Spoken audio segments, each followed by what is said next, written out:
Previously on Lost.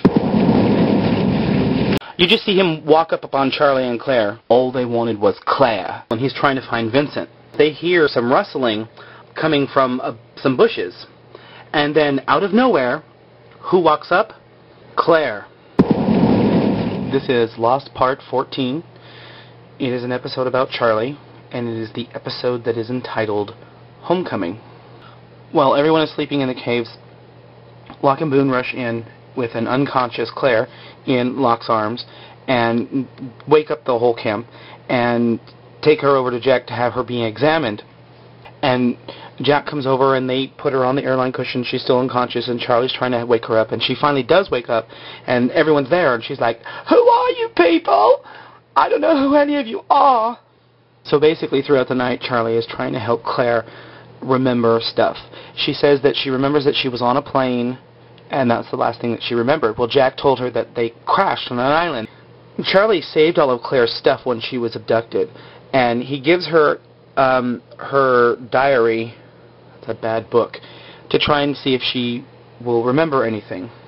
In Charlie's flashback, he's pretty much a full-blown heroin addict. It's after Drive Shaft has been famous for a little while, but Drive Shaft is not together because his brother Liam had a child and he went off to help raise the child or whatever. So Charlie was with a friend at a bar. Oh, I didn't draw the friend. I'm so sorry. Here. There. Charlie has a friend with a long leg. They're at a bar and he says, you know, like, what you have to do is be nice to some girl and then go to her house and find something valuable to steal, and then I can go sell it for drugs and then we can party on. Well, he finds this girl, Lucy, and they get to like each other and they go back to her house. I think it's like their second date. And her father's not home. She lives with her dad. And he notices that there's this antique cigarette holder that belonged to Winston Churchill. And she's like, yeah, my father collects those things. You should meet him. Well, he eventually does meet her father. They have dinner, and Dad likes him so much that he offers Charlie a job selling copiers. Charlie goes back to his friend. Sorry, I'm giving you all the flashback in one instance. I hate the flashbacks. And the friend's like, what did you do? You took a job? And he's like, yeah, because I like this girl. I really don't want to steal anything from her. He's like, okay, yeah, great. Yeah, go ahead, try that. Okay. So he takes the job, and he goes to the girl's house, and he's going through, like, withdrawals and whatever because he hasn't had his heroin fix in some time. And while she's not looking, he does eventually snag the little, like, cigarette holder and, like, tuck it in his pocket. And, oh, I forgot, he's wearing a tie to try and look respectable. There's a bunch of people at, like, the meeting that he was going to. It's supposed to be them sitting behind the table. I guess it really doesn't matter what they look like, because they don't mean anything. Anyway, so he's, like, trying to sell them the copier, but then suddenly it doesn't work. And he's, like, looking through the manual and doing whatever. He's like, one second, guys. It's fine, I can figure this out. And, like, he's, like, sweating and getting, like, really looking nasty. And then suddenly he, like, vomits into the copier, just, like, a huge amount. And it just, like, and it fills up the whole room. No, I'm kidding. Well, sometime later, remember this is summing up the entire flashback sequence, he goes back to Lucy. And she's been crying and upset.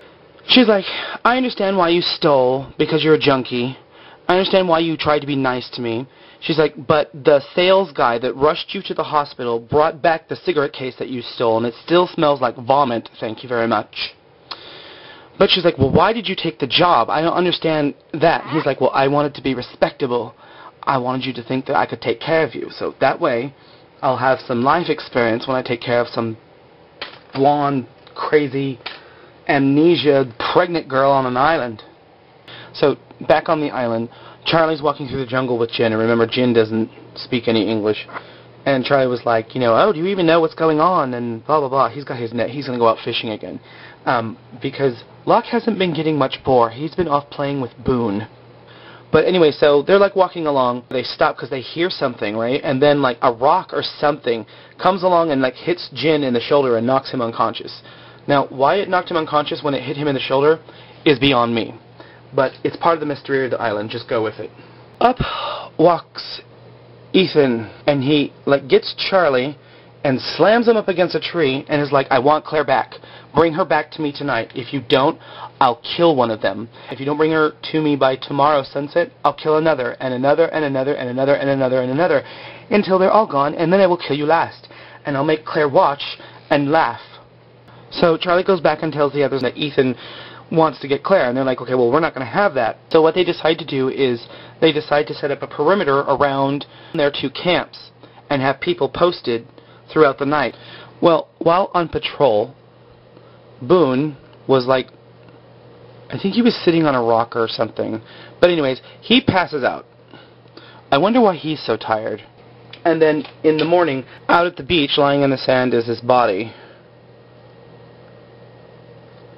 And it's someone that Ethan killed. It turns out to be Steve, some extra that has had no story, no plot, no involvement anywhere. So to try and keep this from happening again, Kate goes to Jack and tells him, because remember, he has the key to the case that had the guns that the air marshal had on the plane. She's like, maybe it's time to use that key. At first he was like, you know, I'm not going to put guns in untrained hands. She's like, oh my God, I know how to use a gun. Sawyer knows how to use a gun. Saeed knows how to use a gun. Let's just, you know, do this and go pop a cap in this bitch's ass. So there were 4 guns. Jack has a gun, Locke has a gun, Saeed has a gun. And they go and give Sawyer the 4th. And then Kate was wanting to come, and he's like, I'm sorry, we don't have any more guns. And she's like, I can't join the boys' club. But then Sawyer, remember, he had a gun from before when he killed the polar bear. So he gave his extra gun to Kate. And now she gets to go off and kill Ethan too. And I should also mention that Claire has decided, because she can't really remember what happened, she wanted to try and keep Ethan from hurting anyone. She agreed to be bait in their little trap. What they're going to do is they're going to put Claire out in the middle of the woods, and then they're all going to stand around her. But they're only using the guns as a last resort. They want to keep him alive because they want to ask him like what he did to her, where he came from, and why. So they're out in the jungle. You know, Jack's hiding behind a tree, Kate's hiding behind a rock, Saeed's up in a tree. This is Sawyer hiding behind a tree, and this is Locke. He looks like plants because he's the same color as them, but that's Locke right there. Charlie wanted to go, but they didn't give him a gun because they were like, you know, have you ever fired a weapon, Charlie? He's like, no, I guess I didn't, mate. Sorry. So along comes Ethan, and he tries to get Claire. Well, Jack runs out and attacks him, like jumps on him, and the gun that he was holding drops to the ground. Everyone comes out from their little hiding spaces, and Jack finally does kick Ethan's butt. They get him on his knees, and he's like all like bloodied up and whatever because Jack like beat him up. And they've all got their guns pointed on him. I don't have Kate and Sawyer in this picture. They're like, you know, like don't move and whatever. And off camera, someone shoots Ethan in the chest like 6 times. They're all like, what? Who the hell was it? Well, it ends up being Charlie. He grabbed the gun that Jack dropped, and he shot Ethan dead. Later, Jack asked Charlie, why'd you do it? He's like, he deserved to die. I wasn't going to let him near Claire again. Claire comes along, and she finally does remember something. She's like, I remember peanut butter. He's like, it was imaginary peanut butter. She's like, no, don't tease me. Why would you give me imaginary peanut butter? I'm going to have a baby. I have amnesia. Don't mess with me, you stupid, sick little bastard. You just killed someone for me. Get me some frickin' peanut butter. Anyways, that's how the episode ends.